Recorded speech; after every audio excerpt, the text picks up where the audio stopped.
మహబూబ్ నగర్ స్థానిక సంస్థల ఎమ్మెల్సీ ఉప ఎన్నిక కౌంటింగ్కు సర్వం సిద్ధమైంది. జిల్లా కేంద్రంలోని బాలుర జూనియర్ కళాశాలలో కౌంటింగ్ ఏర్పాట్లు పూర్తయ్యాయి. ఆదివారం ఉదయం 8 గంటలకు ఓట్ల లెక్కింపు ప్రక్రియ ప్రారంభం కానుంది. ఈ ఎమ్మెల్సీ స్థానానికి మార్చి 28న పోలింగ్ జరగ్గా 1439 ఓట్లకు గాను 1437 మంది తమ ఓటు హక్కు వినియోగించుకున్నారు. మొదటి ప్రాధాన్యత ఓటుతో ఎవరైనా అభ్యర్థి గెలుపొందితే మధ్యాహ్నంలోగా పూర్తి స్థాయి ఫలితాలు వచ్చే అవకాశం ఉంది. రేపు జరగనున్న మహబూబ్ నగర్ స్థానిక సంస్థల ఎమ్మెల్సీ ఉప ఎన్నిక కౌంటింగ్ ఏర్పాట్లపై మరింత సమాచారం మా ప్రతినిధి విజయభాస్కర్ అందిస్తారు. మహబూబ్ నగర్ స్థానిక సంస్థల ఎమ్మెల్సీ కౌంటింగ్ సంబంధించినటువంటి ఏర్పాట్లంతా కూడా సర్వం సిద్ధమైనటువంటి పరిస్థితి ఉంది. ముఖ్యంగా మహబూబ్ నగర్ జిల్లాకు సంబంధించినటువంటి యొక్క స్థానిక సంస్థల ఎమ్మెల్సీకి సంబంధించి మార్చి 28వ తేదీన ఎన్నికలు జరగడం జరిగింది. అయితే ఇక్కడ ఈసీ ఏదైతే జనరల్కి సంబంధించినటువంటి పార్లమెంట్ ఎన్నికలకు సంబంధించిన నోటిఫికేషన్ వచ్చినటువంటి నేపథ్యంలో ఈ యొక్క కౌంటింగ్ను వాయిదా వేయడం జరిగింది. వాయిదా వేసినటువంటి యొక్క కౌంటింగ్ రేపు ఉదయం కొనసాగుంది. ఉదయం 8 గంటల నుంచి ప్రారంభమయ్యేటువంటి యొక్క కౌంటింగ్ సంబంధించినటువంటి విషయంలో ప్రభుత్వ జూనియర్ కళాశాలకు సంబంధించినటువంటి యొక్క కళాశాలలో ఈ యొక్క కౌంటింగ్ కొనసాగుతుంది. దీని పక్కనే ఎక్కడైతే స్ట్రాంగ్ రూమ్ ఏర్పాటు చేయడం జరిగింది అక్కడి నుంచి వారికి సంబంధించినటువంటి యొక్క బ్యాలెట్ పత్రాలను తీసుకొచ్చి ఇక్కడ కౌంటింగ్ కొనసాగుతుంది.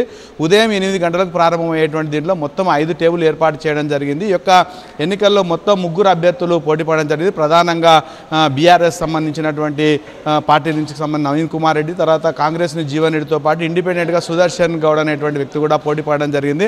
మొత్తంగా ఈ యొక్క మహబూబ్ నగర్ స్థానిక సంస్థలకు సంబంధించి 1439 ఓట్లుంటే పోలింగ్ రోజు 1437 మంది ఓటు హక్కును వినియోగించుకోవడం జరిగింది. వాటికి సంబంధించినటువంటి యొక్క 5 టేబుల్ల ద్వారా వాటి యొక్క కౌంటింగ్ అనేటువంటి కొనసాగుతుంది. ఈ యొక్క కౌంటింగ్ సందర్భంగా ఎలాంటి ఇబ్బందులు లేకుండా అన్ని ఏర్పాటు చేయడం జరిగింది. ప్రధానంగా దీంట్లో ప్రాధాన్యత క్రమంలో అభ్యర్థి యొక్క గెలుపును నిర్ధారించడం జరుగుతుంది. మొత్తంగా వచ్చినటువంటి అంటే చెల్లుబాటు అయినటువంటి యొక్క ఓట్లలో సగానికి అంటే ఒక ఓటు ఎక్కువ ఎవరికైతే వస్తుందో వారిని గెలుపొందినటువంటి అభ్యర్థిగా గుర్తించడం జరుగుతుంది. ఒకవేళ మొదటి ప్రాధాన్యత క్రమంలో గెలుపొందినటువంటి అభ్యర్థి లేకపోతే ఎలిమినేషన్ పద్ధతిలో రెండో ప్రాధాన్యత ఓటు ప్రకారం అభ్యర్థిని ఈ యొక్క గెలుపుకు సంబంధించినటువంటి వాటిని నిర్ధారించడం జరుగుతుంది. ఆ మేరకు కావాల్సినటువంటి అన్ని ఏర్పాట్లు మొత్తం 6 టేబుల్లో మొదట 5 టేబుల్ల ద్వారా ఈ యొక్క ప్రక్రియ సాగుతుంది. ఒకవేళ రెండో ప్రాధాన్యత ఓటు జరగాల్సినటువంటి పరిస్థితి వస్తే మాత్రం ఇక్కడ 6వ టేబుల్ మీద వాటికి సంబంధించిన ప్రక్రియ కొనసాగుతుంది. ఒకవేళ మొదటి ప్రాధాన్యత ఓటుకు సంబంధించినటువంటి దాంట్లోనే గెలుపు నిర్ధారణ అయితే మధ్యాహ్నం వరకు ఈ యొక్క ప్రక్రియ పూర్తి అవుతుంది. ఒకవేళ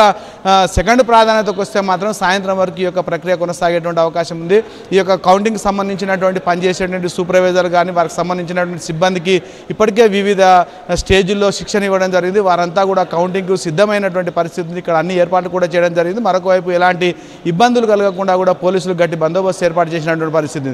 ముఖ్యంగా ముఖ్యమంత్రి సొంత జిల్లా కావడంతో ఇక్కడ ఈ యొక్క ఎమ్మెల్సీ కూడా చాలా ప్రతిష్టాత్మకంగా భావించినటువంటి నేపథ్యంలో అత్యధికంగా బీఆర్ఎస్ సంబంధించినటువంటి యొక్క ఎంపీసీలు కానీ తర్వాత సభ్యులు ఎవరైతే ఓటర్లు ఉన్నారో అయినప్పటికీ కూడా కాంగ్రెస్ పార్టీ గెలిపోయిన ఇరు పక్షాలు ధీమా వ్యక్తం చేస్తున్నటువంటి నేపథ్యంలో రేపటితో ఎవరు గెలుస్తారనే దానిపైన మాత్రం ఉత్కంఠ వీడేటువంటి అవకాశం ఉంది.